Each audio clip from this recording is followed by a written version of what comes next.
بسم اللہ الرحمن الرحیم، شروع اللہ کے نام سے جو بڑا مہربان اور نہایت رحم والا ہے۔ باب نمبر 28، کسی ناپسندیدہ بات پر واعظ و تعلیم کے وقت اظہار ناراضگی کرنا۔ حدیث نمبر 90، حضرت ابو مسعود انصاری رضی اللہ عنہ سے روایت ہے کہ ایک شخص نے عرض کیا، یا رسول اللہ، میرے لیے نماز با جماعت پڑھنا مشکل ہو گیا ہے کیونکہ فلاں صاحب نماز بہت لمبی پڑھاتے ہیں۔ ابو مسعود انصاری رضی اللہ عنہ کہتے ہیں، میں نے نبی صلی اللہ علیہ وآلہ وسلم کو نصیحت کے وقت اس دن سے زیادہ کبھی غصے میں نہیں دیکھا۔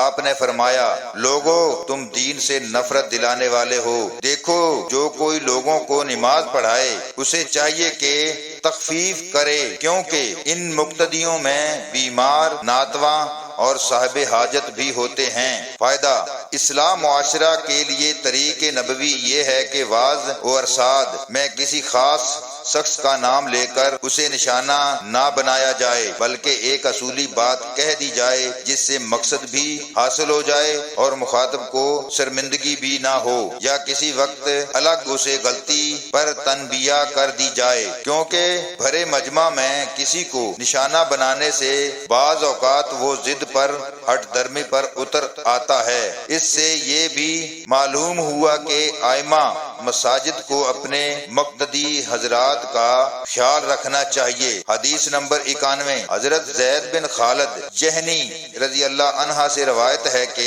ایک شخص نے نبی صلی اللہ علیہ وآلہ وسلم سے گری ہوئی چیز کے متعلق دریافت کیا۔ آپ نے فرمایا، اس کے بندھن یا برتن اور تھیلی کی پہچان رکھ اور 1 سال تک لوگوں سے پوچھتا رہ، پھر اس سے فائدہ اٹھا۔ اس دوران میں اگر اس کا مالک آ جائے تو اس کے حوالے کر دے۔ پھر اس شخص نے پوچھا کہ گم شدہ اونٹ کا کیا حکم ہے؟ یہ سن کر آپ اس قدر غصے ہوئے کہ آپ کے رخسار مبارک سرخ ہو گئے یا آپ کا چہرہ مبارک سرخ ہو گیا، راوی کو شک ہے، اور فرمایا، تجھے اونٹ سے کیا غرض ہے؟ اس کی مشق اور اس کا موزہ اس کے ساتھ ہے، جب پانی پر پہنچے گا پانی پی لے گا اور درخت سے چر لے گا، اسے چھوڑ دے یہاں تک کہ اس کا مالک اسے ڈھونڈ لے۔ پھر اس شخص نے کہا، اچھا، گمشدہ بکری؟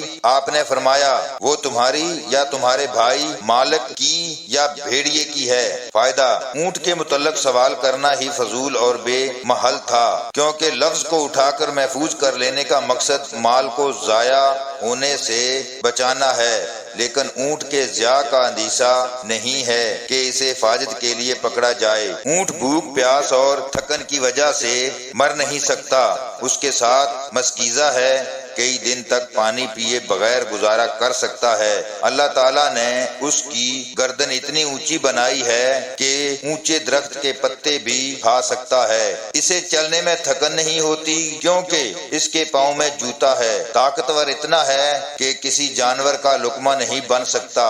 ایسے حالات میں اسے پکڑنے کا کیا فائدہ؟ اگر سائل نے تدبر سے کام لیا ہوتا تو اس کے متعلق سوال نہ کرتا، اس لیے کہ اس کا مالک اسے ڈھونڈتے ہوئے خود اس تک پہنچ جائے۔ حدیث نمبر 92، حضرت ابو موسیٰ اشعری رضی اللہ عنہ سے روایت ہے، انہوں نے فرمایا، نبی صلی اللہ علیہ وآلہ وسلم سے چند ایسی باتیں پوچھی گئیں جو آپ کے مزاج کے خلاف تھیں۔ جب اس قسم کے سوالات کی آپ کے سامنے تکرار کی گئی تو آپ کو غصہ آ گیا۔ پھر لوگوں نے فرمایا، اچھا، جو چاہو مجھ سے پوچھو۔ اس پر ایک شخص نے عرض کیا، میرا باپ کون ہے؟